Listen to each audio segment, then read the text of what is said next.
तो आज हम बात करने जा रहे हैं प्रेगनेंसी के 9th मंथ में जो जो हमें खाना चाहिए, जो जो हमें डाइट लेनी चाहिए, वो क्या क्या ले सकते हैं। तो चलिए शुरू करते हैं वीडियो को। तो सबसे पहले आते हैं पहले 3 महीने यानी कि फर्स्ट ट्राइमेस्टर।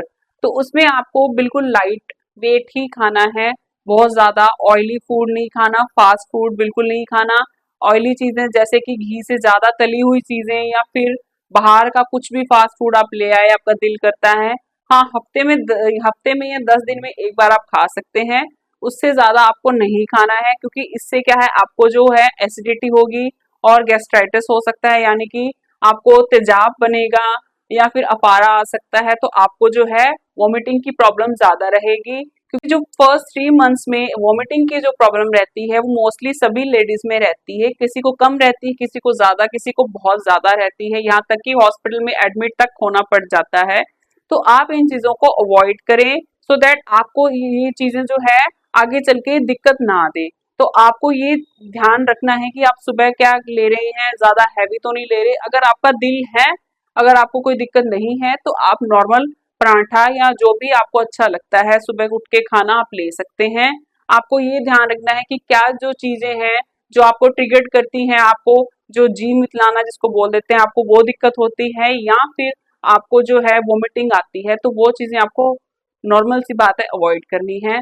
या फिर आप रात को भीगे हुए बादाम ले सकते हैं सुबह, या फिर मखाने होते हैं, रोस्टेड मखानाज होते हैं, जैसे आप ले सकते हैं। तो ये जो है बिल्कुल लाइट होता है और आपका पेट भी जो है इससे भर जाता है।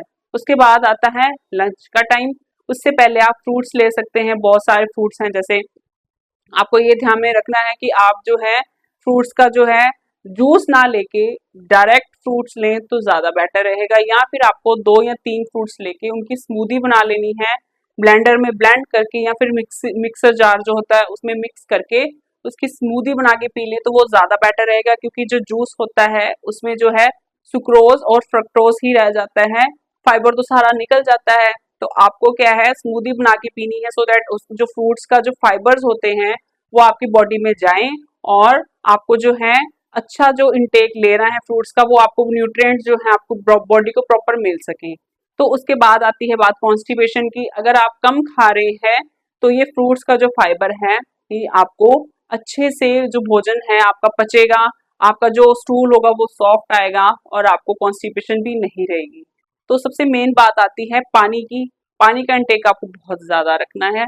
जो पानी होता है नॉर्मल भी हमें पानी बहुत ज्यादा पीना चाहिए, जो हमारी जो बॉडी है उससे क्या हाइड्रेट रहती है, और साथ में जो कॉन्स्टिपेशन की प्रॉब्लम है वो भी नहीं होने देता जो पानी है। तो आपको पानी बहुत ज्यादा पीना है, और प्लस मेन जो आपको जो टैबलेट है वो लेनी है फॉलिक एसिड की।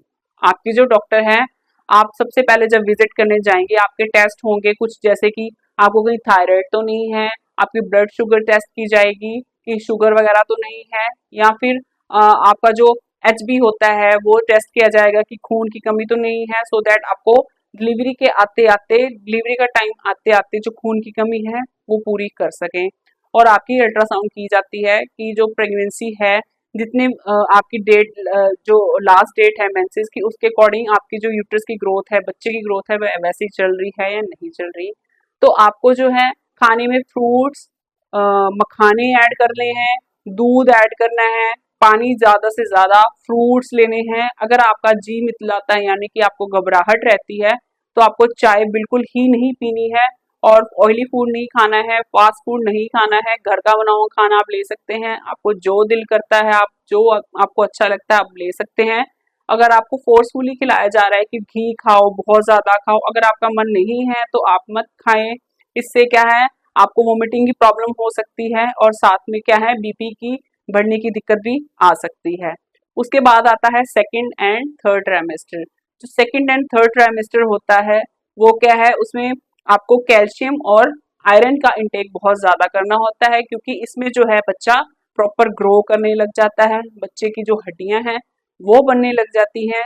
साथ में क्या है, बच्चे का ब्रेन डेवलप होता है, और सभी अंग पैर जो है डेवलप होते हैं। तो आप इस मंथ, इन मंथ्स में जो है, जो 4 से लेकर 9th मंथ, मतलब कि डिलीवरी के स्टार्टिंग तक, डिलीवरी से पहले तक के जो मंथ होते हैं, उसमें आप घी, आपको जो अच्छा लगता है ले सकते हैं।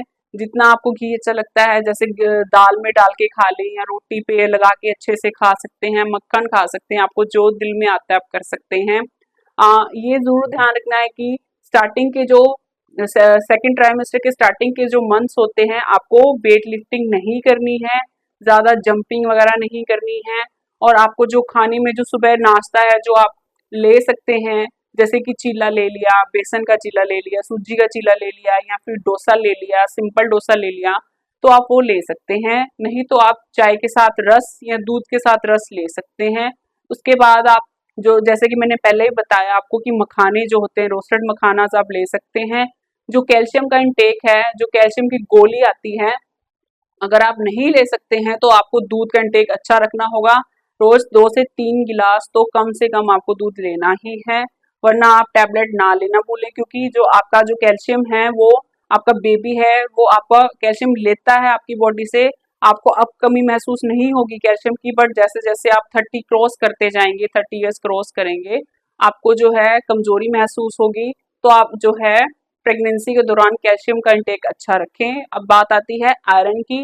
अगर आपका एचबी नॉर्मल भी है, 10, 11, 12 ग्राम भी है, तो भी आपको आयरन की जो टैबलेट है वो स्किप नहीं करनी है, क्योंकि डिलीवरी के दौरान कभी कभी ब्लीडिंग ज्यादा भी हो जाती है।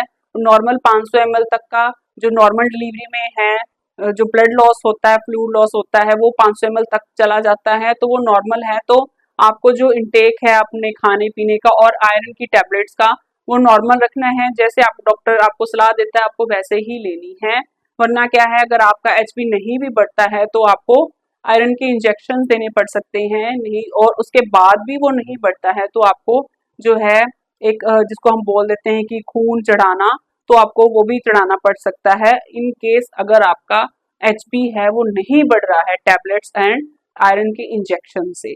तो ये जो खाना है आपको, जैसे अनार है, अनार खाए आप, चुकंदर है, चुकंदर खा सकते हैं, थोड़ी बहुत आप ग्रेट कर ले, कद्दूकस कर ले, कद्दूकस करके खा सकते हैं सैलेड में। आपको फाइबर लेना है ज्यादा से ज्यादा, जैसे कि एप्पल खाएं आप, मूली खाएं, मूली डायरेक्ट नहीं खा सकते तो आप कद्दूकस करके हल्का फुल्का और उसमें से पानी निचोड़ के फिर आप खा सकते हैं। इससे क्या आपको कॉन्स्टिपेशन भी नहीं रहेगी और जो है पेट भी आपका साफ रहेगा। और आप खीरा खा सकते हैं, खीरे में भी बहुत ज्यादा फाइबर होता है, प्लस हाइड्रेशन भी रहेगी उससे, क्योंकि इसमें बहुत ज्यादा रस होता है जो आपके पानी की कमी को भी पूरा करेगा।